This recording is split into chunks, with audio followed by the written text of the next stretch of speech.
안녕하세요. 토요미스테리 디바달리아입니다. 저번에 사이비 종교 아가동산편 기억하시나요?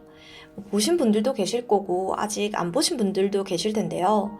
저는 아가동산편 보면서 와 정말 기겁을 했는데 오늘의 사건을 들어보시면 아가동산보다 더 끔찍하다는 생각이 드실 겁니다. 바로 신이라는 이름 하에 끔찍한 만행을 저지른 미국의 사이비 종교단체 FLDS의 교주 워렌 제프스에 관한 이야기입니다. 참고로 이 내용은 넷플릭스에 착한 신도라는 시리즈로도 나와 있습니다. 그럼 시작해 볼게요. 2011년 미국 텍사스주에서 열린 한 재판은 전 세계를 충격에 빠뜨립니다. 재판에 피고인으로 참석한 한 남성의 정체는 바로 워렌 제프스였는데요. 이 사건이 원체 유명한 사건이기도 해서 이름을 어디서 들어본 것 같은데? 하시는 분들도 꽤나 계실 겁니다. 워렌 제프스, 그는 미국의 근본주의 예수 그리스도 후기 성도 교회인 속칭 FLDS의 종교 지도자입니다. 그가 받은 죄명은 바로 아동 성범죄였는데요. 더 놀라운 건 이것 말고도 제프스에게는 법적 배우자 1명을 제외하고 78명의 배우자가 있다는 사실도 드러납니다. 그런데 이 중 무려 24명의 아내가 미성년자였던 거예요. 21세기에 78명의 배우자도 정말 놀라운데 그중 3분의 1이 또 미성년자니까 사람들은 충격에 빠졌죠. 하지만 FLDS 신도들에게는 이 교리를 따르는 그저 평범한 일인 겁니다. FLDS는 미국의 유명 종교 집단 모르몬교에서 분리되어 나온 집단입니다. 그래서 FLDS를 이해하기 위해서는 모르몬교에 대한 이야기부터 해봐야 되는데요. 간단하게 설명을 해보면 모르몬교는 1830년 요셉 스미스에 의해 창설된 교회예요. 그러다가 1843년에 요셉 스미스가 결혼 언약의 영원한 계시를 받았다면서 일부다처제는 축복입니다 라고 설교합니다. 하지만 얼마 지나지 않아서 미국에서는 일부다처제가 이 법으로 폐지가 되거든요. 왜냐하면 미국이 급격한 경제 성장을 겪으면서 여성 인권에 대한 이 사회적인 인식이 높아졌기 때문입니다. 그럼 일부다처제를 설교했던 그 모르몬교는 어떻게 하겠어요? 당연히 종교의 생존을 위해서 법을 따라가야겠죠. 하지만 여기서 몇몇 신도들은 일부다처제 폐지에 엄청난 반항을 일으켰어요. 그래서 일부다처제를 유지하길 원하는 신도들이 따로 1929년에 모르몬교를 나와 FLDS를 설립합니다. 이때부터 그들은 미국의 애리조나와 유타주에 자신들만의 왕국을 세우고 그 안에서 은둔 생활을 하기 시작해요. 이때까지만 해도 FLDS는 일부다처제를 따르는 것 말고는 모르몬교와 큰 차이는 없었습니다. 하지만 1986년 룰론 제프스가 새로운 지도자가 되면서 급격한 변화를 맞이하게 되는데요.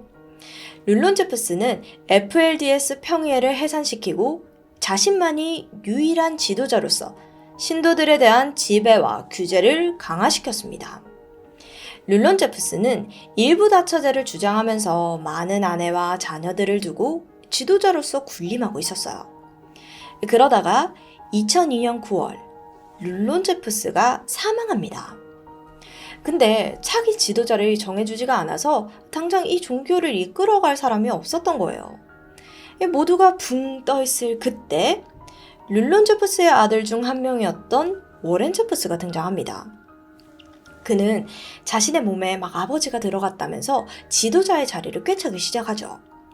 많은 사람들을 설득하고 선동하면서 결국 권력을 잡게 된 워렌 제프스. 그런 그가 지도자가 되고 가장 먼저 한 행동이 뭔지 아세요? 룰론 제프스의 아내들과 결혼하는 겁니다.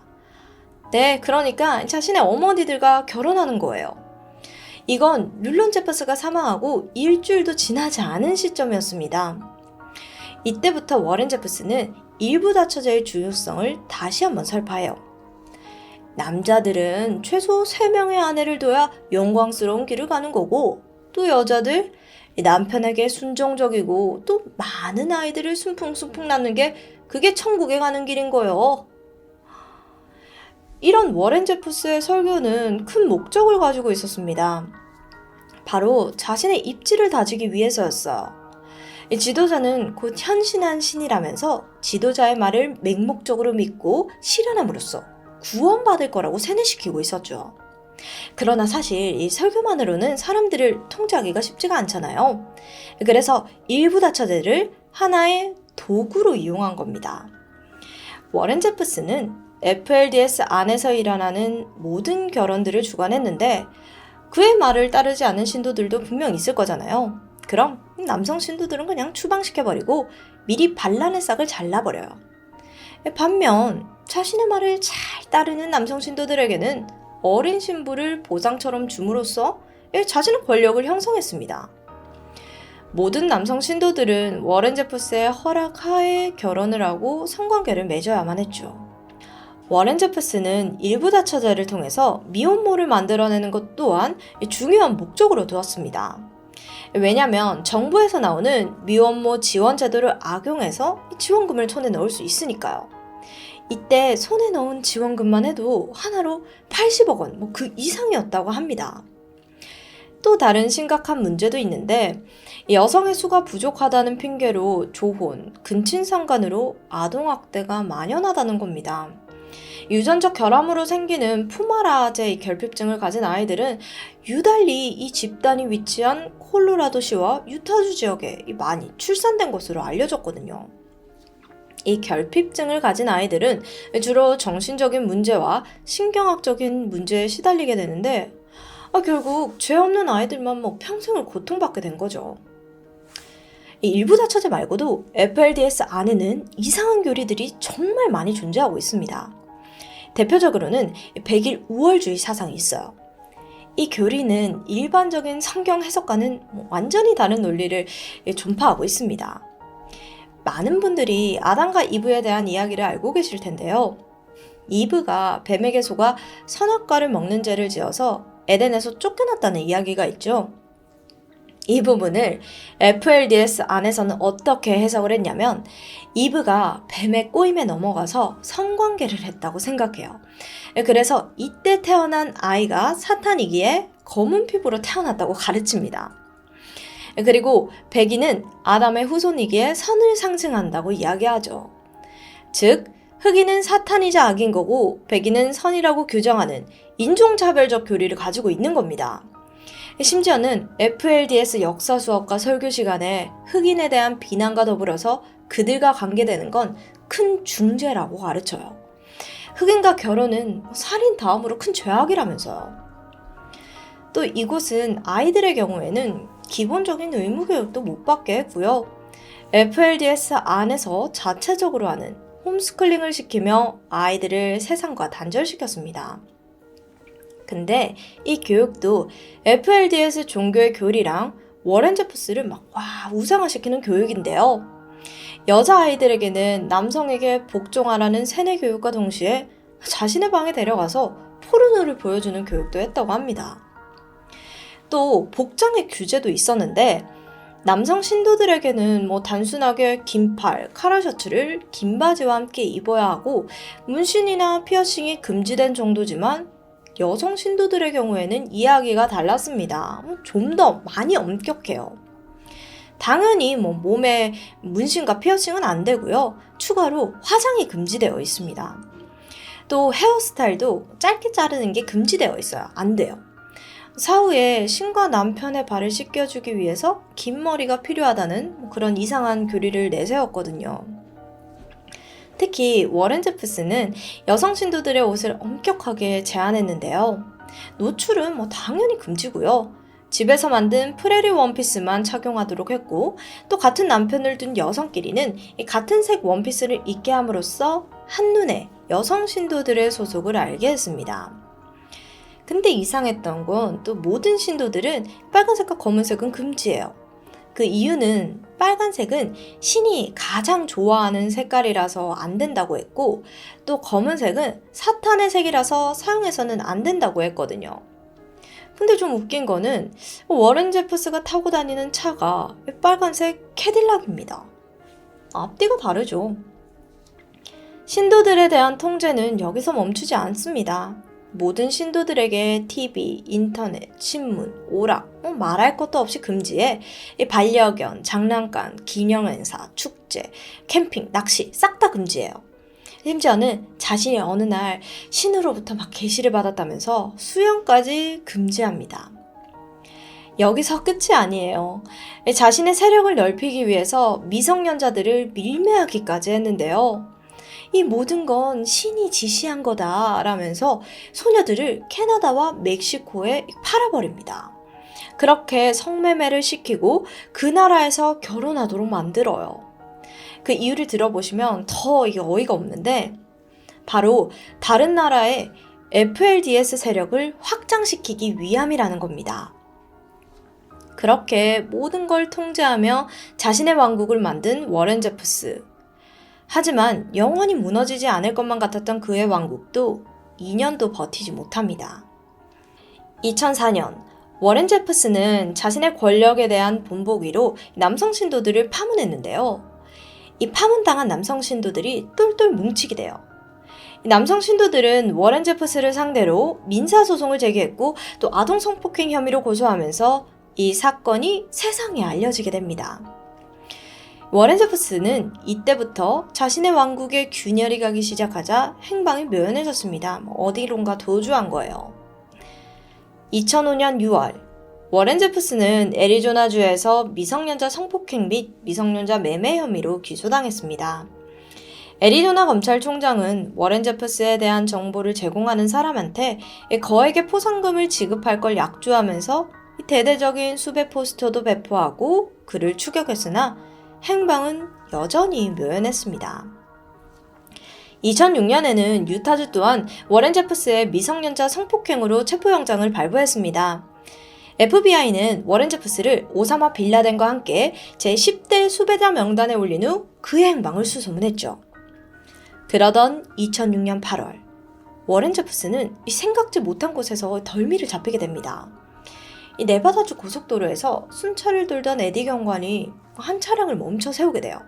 이유는 간단했어요. 해당 차량의 번호판이 가려져서 잘 보이지 않았던 거죠. 경찰의 명령에 멈춘 해당 차량은 바로 빨간색 캐딜락, 워렌 제프스의 차량이었습니다. 그래서 그는 그 자리에서 체포되게 되죠. 아니 근데 당연히 차량 번호판이 가려져서 달리고 있으면 잡히잖아요.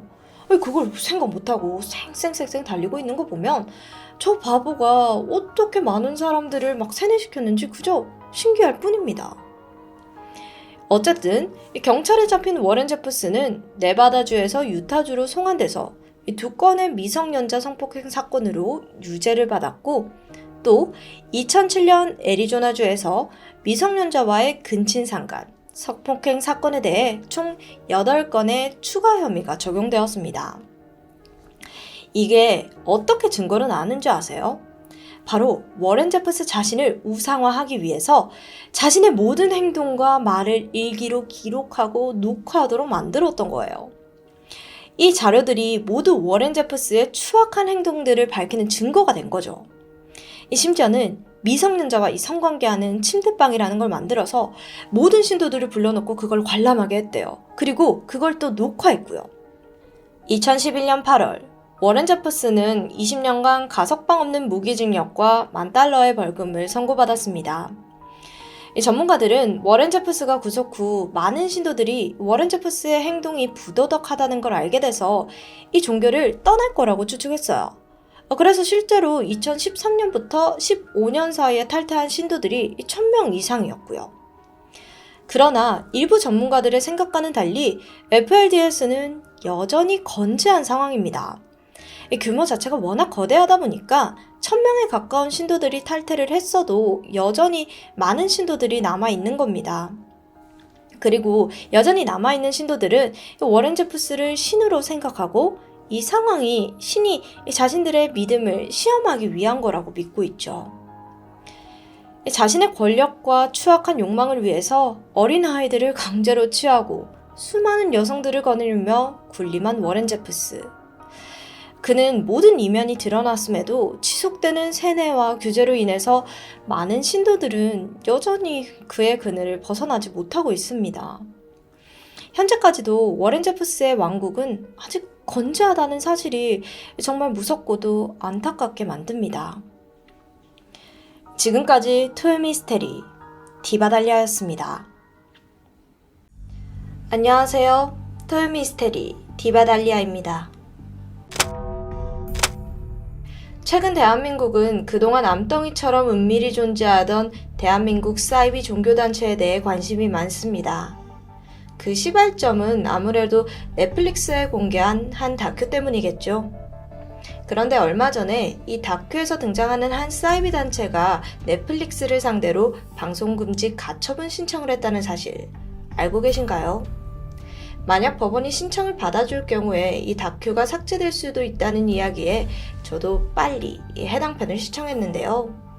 오늘 토요미스테리에서도 방송금지 가처분 신청으로 더 주목받게 된 국내 사이비 단체에 대해서 이야기해보고자 합니다.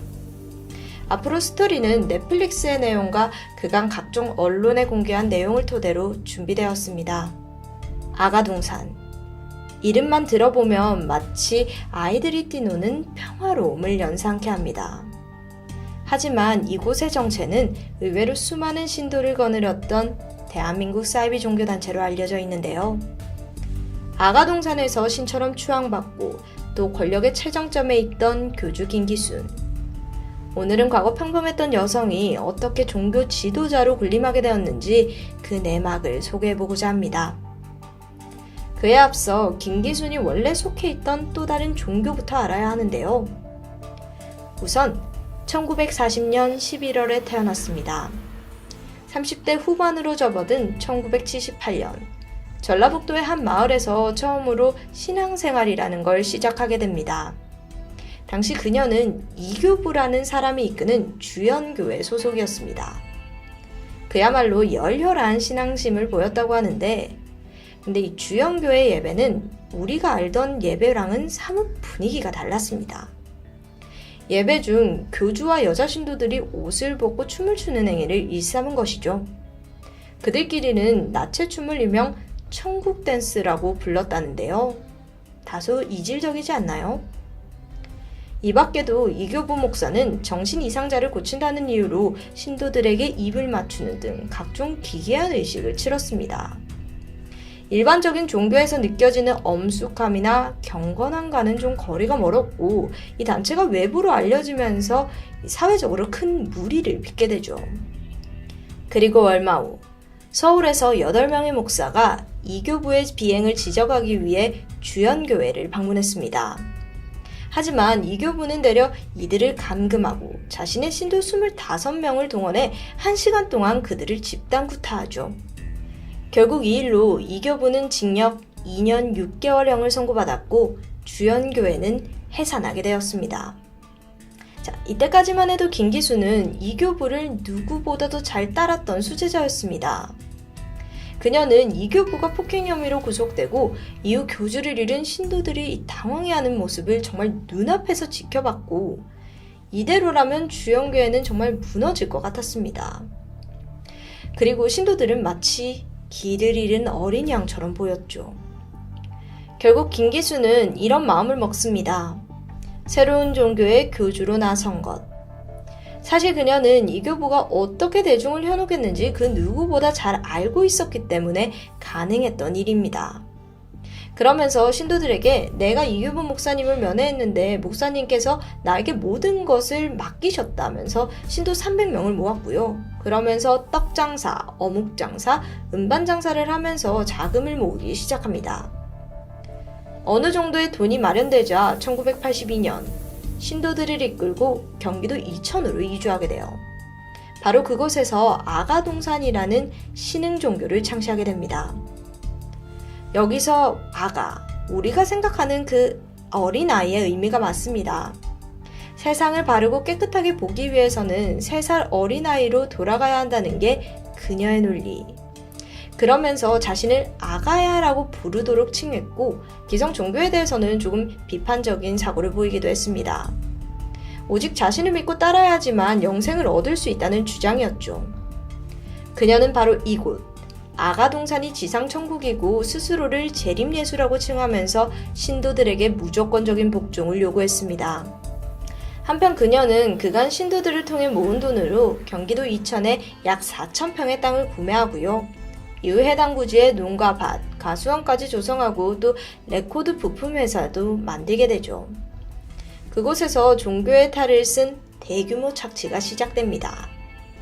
신도들은 공동체 생활을 했는데 김기순의 본격적인 교주 생활도 이때부터 시작되었다고 보시면 될 것 같습니다. 우선 김 씨는 아가동산을 협업마을이라고 칭하면서 신도들에게 노동을 강요했고요. 자신의 지휘 아래 협동농장, 비밀장부, 의료, 학생, 세무 같은 분야별 책임자를 두기도 했죠. 누가 봐도 너무 이상한 사이비 종교 집단이었지만 정확히 무엇이 잘못된지 모른 채 그들은 그저 김기순의 요구에 따르게 됩니다. 신도들의 삶을 좀 살펴보자면 보통 새벽 6시부터 일어나서 농사일을 했고 밤에는 공장에 나가서 CD와 테이프를 만들었어요. 하지만 그렇게 열심히 일했어도 이 단체 내에서 사유재산은 금지했던 탓에 제대로 된 임금은 받을 수 없었습니다. 이곳에서 벌어들인 모든 돈은 공동재산으로 귀속되었으니까요. 그렇게 김기순만 엄청난 부를 축적해 나갑니다. 어느 정도였냐면 초기 4,000평의 땅이 아가동산이 창립된 6년 만에 무려 13만 평의 규모로 확장하게 돼요. 아가동산의 음반사업도 순조로웠습니다. 대중가요에 관심이 많은 분들이라면 신나라 레코드 한 번쯤 들어보셨죠? 이 업체는 지난 1982년 12월 아가동산이 설립한 음반단체입니다. 아가동산의 음반사업은 처음엔 5평짜리 레코드 가게에서 시작을 하게 돼요. 그러다가 90년대 와서는 우리나라 음반 판매의 25%를 점유하는 대규모 회사로 성장하죠. 그렇게 될 수 있었던 이유를 보자면 당시 신나라 레코드의 유통 단가가 다른 음반 회사보다 상대적으로 많이 저렴했습니다. 왜냐하면 신도들을 이용했기에 인건비로 나가는 비용이 전혀 없었으니까요. 사업은 날이 가면 갈수록 번창했고 지금까지도 온라인 유통과 오프라인 매장까지 두면서 건재하고 있습니다. 그런데 성장하는 사업과는 반대로 신도들은 점점 더 이렇게 피폐해지기 시작해요. 아가동산이 임금을 안 주는 건 물론이고 쉼없이 일하는 노동자들에게 제대로 된 식사도 제공하지 않았다고 합니다. 그 이유가 신도들에게는 금식을 강요했기 때문이라는데 사람들이 너무 배가 고파서 쩔쩔매고 있으면 그제서야 교주가 나타나서 주먹밥을 하나 건네요. 그러면서 하는 말이 이걸 먹으면 넌 행복해질 거고 영원히 오래 살 거야 라고 이야기합니다. 또 가끔은 신도들에게 웬 약을 주면서 이걸 먹으면 늙지도 않고 죽지도 않고 아주 건강해질 거라면서 말도 안 되는 세뇌를 시켰습니다. 사회적으로 소외당한 너네한테 누가 이렇게 야간첩 지어주겠냐면서 생색도 덧붙였고요. 교주는 이런 방식으로 자신만의 왕국을 아주 견고하게 건설해 나갔습니다. 더욱이 이곳에서는 남녀 간의 연애, 부부 간의 동침도 허락되지 않았고 심지어는 부모와 자식 간에도 떨어져 지내야 한다는 게 아가동산의 원칙 중 하나였죠. 엄마를 엄마라고 부르지 못해요. 한편 신도들은 TV와 신문 보는 것도 허락되지 않아서 바깥 소식을 일절 들을 수도 없었습니다. 그야말로 외부와 완벽하게 차단된 상태. 신도들에겐 1년에 딱 4번 정도의 휴가가 주어지는데요. 교주의 생일, 새해, 광복절, 크리스마스. 이러한 상황 속에서 사람들은 모든 자유를 잃고 점점 더 고립될 수밖에 없었죠. 시간이 갈수록 그녀의 감시와 통제는 더욱더 심해졌습니다. 그리고 그것은 돌이킬 수 없는 중범죄로 이어졌고요. 1987년 교주 김기수는 한 신도의 아들이었던 7살 체납기군이 귀신에 들렸다며 돼지우리에 감금하고 일주일 동안 굶겼습니다. 그리고 또 신도들에게 시키면서 번갈아 가면서 매질도 시켰죠. 그렇게 이어진 집단 폭행, 결국 최구는 숨을 거두고 말았습니다. 그로부터 1년 후인 1988년에는 과수원 관리자였던 윤 씨 역시 교주의 말을 듣지 않는다는 이유로 집단 폭행의 피해자가 되어 사망하게 되죠. 여기서 끝이 아니에요. 같은 해 21살의 여성 강미경 씨는 김기순의 아들과 사귄다는 이유로 역시나 감금과 폭행이 이어지다 결국 살해당합니다. 김기순은 그야말로 강인하고 정말 잔인한 독재자 같은 사람이었습니다. 자신이 원하지 않는 신도는 그냥 가차없이 살해해버렸으니까요. 그녀가 보인 강압적이고 폭력적인 자세, 또 신도들을 사회로부터 격리하는 행동은 전형적인 사이비 종교에서 포착되고 있죠. 당시 이들이 벌였던 집단의식을 담은 동영상이 있습니다. 교주를 숭배하는 행사인 듯 한데 여기서 김 씨는 마치 공주풍의 드레스를 입고 춤을 추면서 신도들에게 이렇게 손을 흔들고 있어요. 추정컨대 그녀가 이전에 다녔던 주연교회인 나체춤에서 반영된 듯해 보입니다. 번성해가는 아가동산 제국 속에서 김기순의 만행은 점점 더 악랄해지고 있습니다. 이에 참고 견디던 신도들조차 점점 지쳐갔고 결국 1996년 12월 아가동산의 피해자라고 주장하는 30여 명의 신도가 단체로 검찰에 진정서를 제출하면서 그 실체가 세상에 드러나게 되죠. 그 중에는 숨진 최낙기 군의 아버지도 포함되어 있었습니다. 충격적인 실체에 당시 언론은 아가동산을 집중 보도했고요. 대대적인 조사가 이루어졌습니다. 이때 경찰은 김기순의 은신처를 급습했는데 이때 내부 금고에서 만원권으로 총 7억 원, 그리고 이때 당시 환율로 1,600만 원의 달러를 찾아내요. 수사 결과 그녀가 신도로부터 가로챈 돈은 총 47억 원이 넘는 금액이었습니다. 여기에 더해 형사들은 또 다른 신도들의 진술을 토대로 김기순의 범죄 혐의에 대한 증거를 쌓았고 또 최낙기 군의 사망 사건에서는 폭행에 가담한 신도들의 자백이 확보되면서 수사는 급물살을 탔죠. 하지만 이 김기순을 살인 혐의로 입건하기 위해서는 결정적인 증거가 필요한데, 즉 사체가 발견되어야 하는데 안타깝게도 최낙기 군은 화장된 상태였습니다. 김기순이 최군의 어머니를 조장해서 가짜 사망 진단서를 조작한 것으로 드러났습니다. 거기엔 최군 사망 원인이 심근경색으로 적혀 있었고요. 이렇듯 아가동산에서 숨진 이들은 공통적으로 가족들의 묵인이 동반되어 있죠. 김기순의 아들과 연애하다가 적발된 후 사망한 강씨 또한 마찬가지였습니다. 황당하게도 그녀의 어머니는 딸이 가출했다고 진술을 한 거예요. 아니, 종교가 도대체 뭐라고 이 가족까지 저버리게 하는지. 정작 이렇게 유족이 자꾸 피해 사실을 부인하니까 수사요?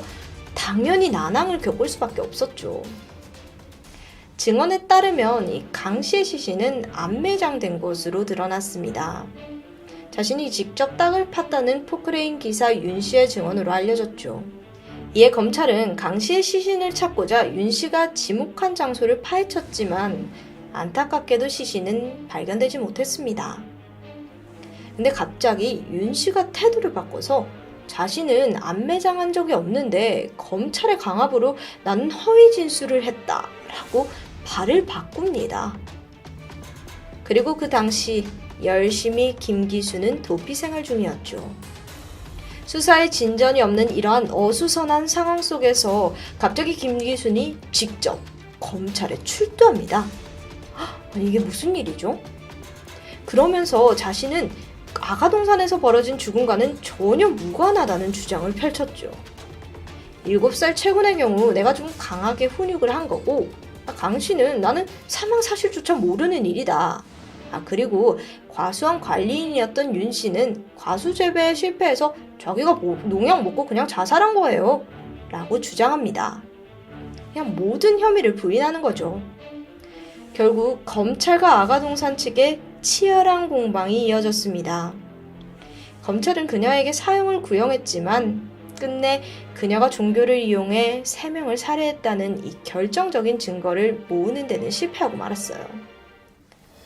1997년 5월 20일 대법원에서 김기수는 최종적으로 징역 4년, 벌금 56억 원을 선고받았습니다.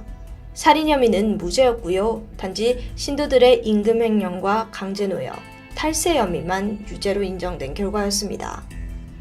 김기수는 그나마도 보석으로 석방되었고요. 그렇게 다시 그녀 만의 천국, 아가동산으로 돌아가죠. 이후 아가동산을 향한 사람들의 관심은 조금씩 사그라들고 있었는데, 그러다가 2001년 SBS 그것이 알고 싶다에서 아가동산 만행을 파헤치는 방송을 준비한 적이 있었습니다. 아가동산 측은 방송금지 가처분 신청을 내렸죠. 당시 법원은 김기순의 살해 혐의에 대해서 대법원에서 최종 무죄가 확정된 점을 들어 아가동산에 손을 들어주었고, 결국 SBS 방영은 무산되었습니다. 그때 만약 방영되었더라면 더 많은 피해자가 나오기 전에 막을 수 있지 않았을까라는 생각이 드는 부분이네요.